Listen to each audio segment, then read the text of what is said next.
you opened the studio, I think, in 2022, right? Yeah, 2022. September of 2022, I was teaching in there onwards from there.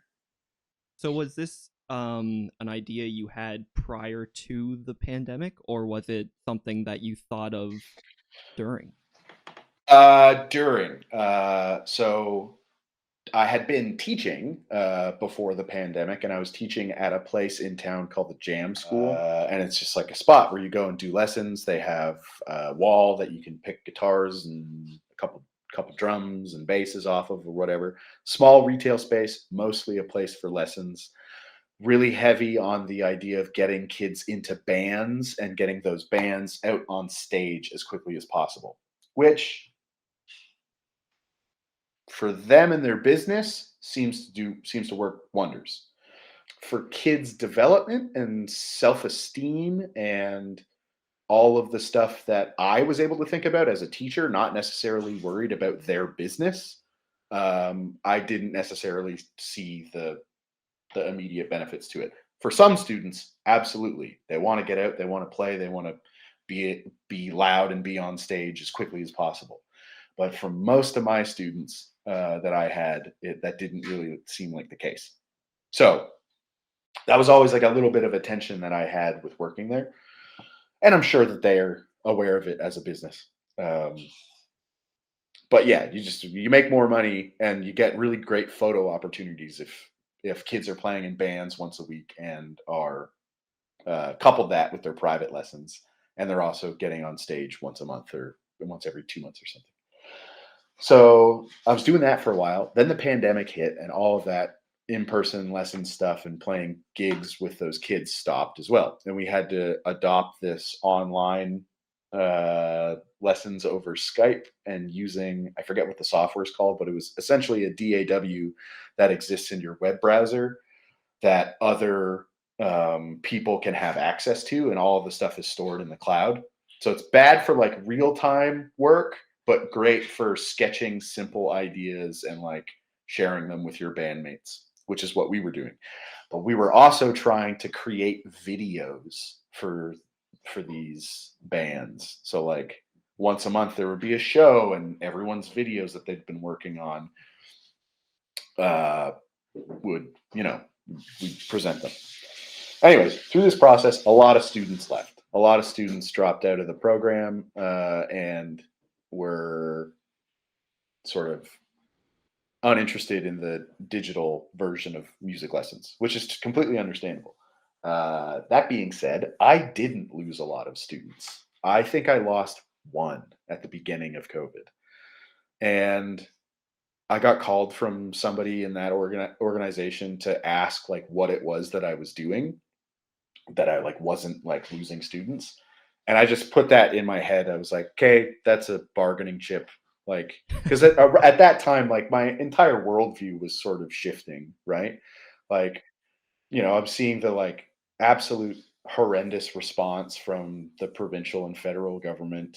Uh, you know, pretty like clearly those institutions were laying down the idea that like this is about keeping the money moving to the people that always have money moving towards them. That's what the goal is here.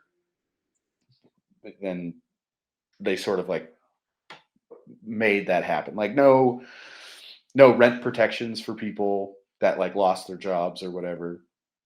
They got here's 2 grand a month from the CERB. Great. For 5 months.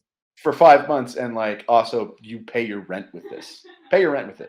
That's all that you did. So you just like propped up this already like really kind of absurd system that we live in, and it just like made that so clear as day. And so this happened, and getting told by someone in the organization that like I'm not losing students at the same rate that other people are. Like, what are you doing right? Can you like maybe distill some of this information down to some of the other teachers? And I was like, that's a pretty big ask. Um, and you know what? Like, yeah, I'll do that. It's pretty simple though. It's like just treating people with respect.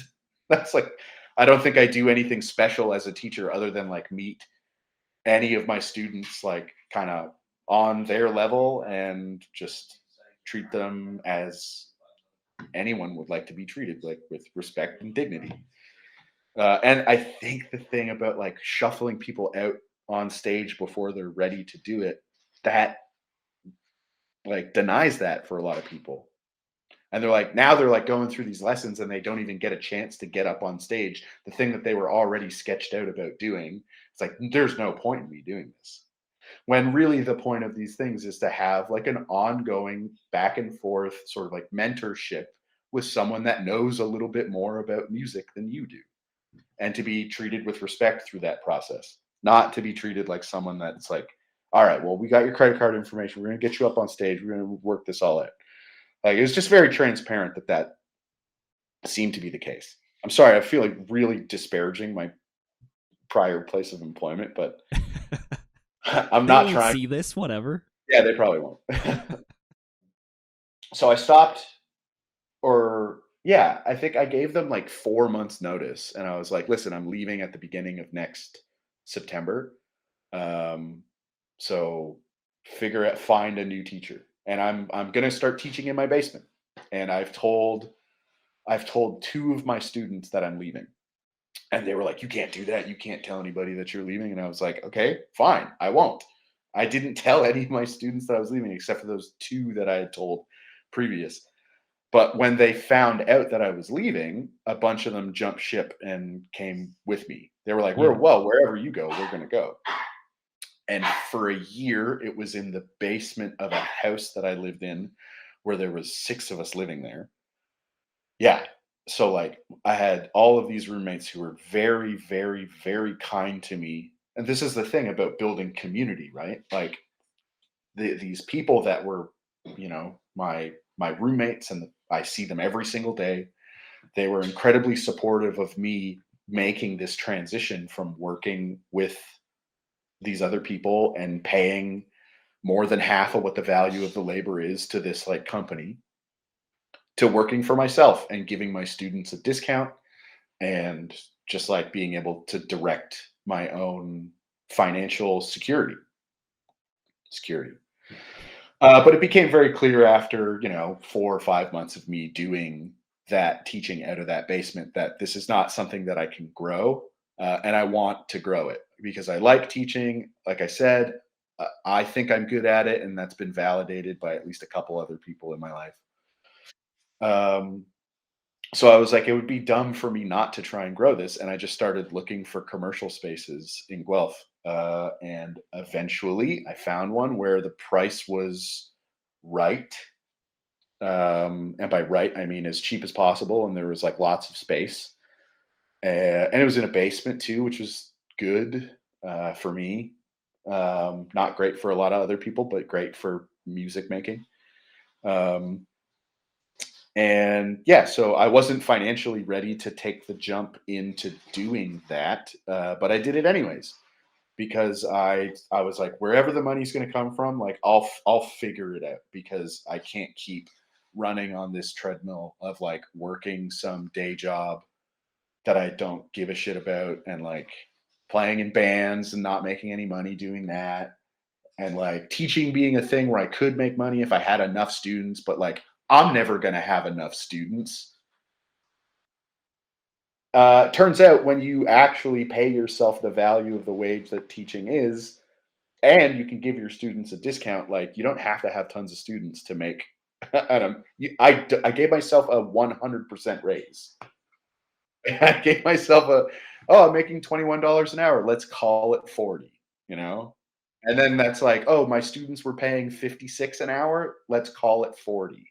Like everybody wins when I cut out the person that's just like paying themselves 20 something dollars an hour or more to do administrative work, and to like, oh, I got to organize the rental of a venue and like run tech at this venue for this show. It's like, I could do all that. I've been doing it since I was a kid, doing it poorly, but like, was could still do it. And but now I'm not doing it that sort of stuff poorly anymore. Like, I'm Yeah, but that also just comes with years of experience, right? comes with a lot of bad shows. Yeah. a lot of a lot of a lot of boners on my end. Some of which were in my Oakville basement. most, most certainly were. Oh hell yeah. Uh, so I got this like commercial space, and then fun thing about commercial spaces is that your you can do whatever you want in a commercial space. You don't have the same protections as you would in a residential space, but like yeah, like I just like saw this big like 1,500 square foot space, and I just started like going on YouTube and asking my friends who knew how to like frame walls and put up doors and like do construction. Like, okay, what do I need to do? I need to make 3 rooms in this space. One for me for teaching, one for me for sleeping for a couple of months because it was so expensive that I was ostensibly homeless for a moment. Uh, and then another room that's just going to be there. And then when I make enough money to not live here, I have these 2 extra rooms, and I don't know what I can do with those 2 extra rooms now.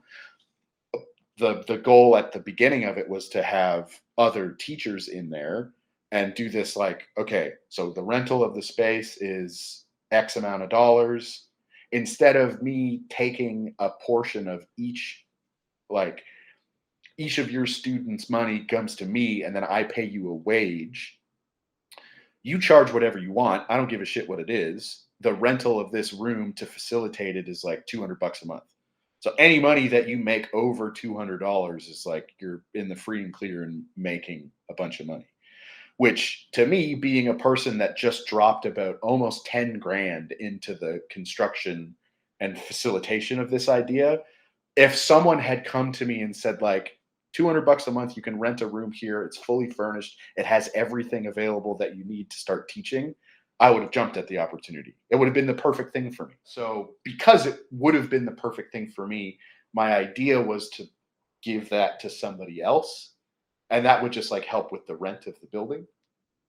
But I didn't really have enough time to fully flesh out that idea because by the time I built those rooms, people were like knocking at my door, being like, "I need a artist space. Like I have a sculpture studio, and I need a place to put like an enormous amount of stuff and do some work." Or we're doing like a Dungeons and Dragons type board game, and we're doing a podcast with it. We need a room to store all of our stuff and like make YouTube content in. And I was like, what? I was like, I don't know where these people are coming from, but like I built those rooms and then those people rented them out. And it helps with the, not the absurd cost of rent of that commercial unit, but like it's still expensive. But so the key thing that's missing there is that and I don't know, maybe these people, the artists that have rented from me and the people making like content or whatever, have used that space to make them money. But I was trying to do something specific with like music teachers because the thing that I was doing at that music school is the default mode of money making for like a local music teacher. You go to a place, they don't hire you as an employee, they hire you as a private contractor. You have to do all your like you have to pay CPP and EI off of those paychecks. Like you have to squirrel that away and save it for a rainy day. Or not a rainy day, taxes. You have to save it for your taxes when you do your The taxes. rainiest of The days. rainiest of days. I was like really hoping that it could be like, no, you're in here doing appointments, and every appointment that you do, like if you have to pay $200 a month and you're teaching at a rate of $50 an hour, right? You have to teach 4 hour-long lessons in a month to just afford that space, and anything that you do on top of that is money in your pocket. It's not super hard to find 4 hour students or 8 half-hour students. Um, yeah, so I was hoping that people would be really willing to like sort of make that jump from other studios in town, um, but they weren't, and that's perfectly fine. because there's something obviously something to be said about job security, and like you don't have to do any legwork to like find new students because like the search engine optimization is like already there for like a Long and McQuaid or the music store that's downtown Guelph called Guelph Music, who are absolutely wonderful, by the way.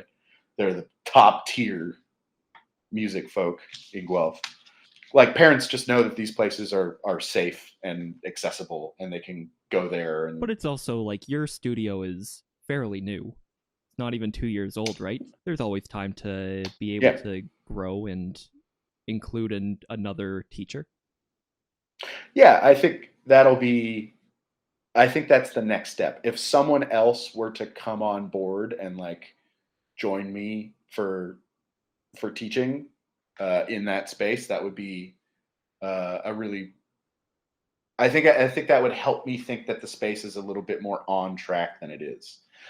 But also, one thing that I've really learned from opening up this business and finding all this stuff is that my intentions about like where I want the business to go is maybe not they might not be correct, and I have to remain consistently like open to like what the world presents me as an opportunity to be able to continue on this way.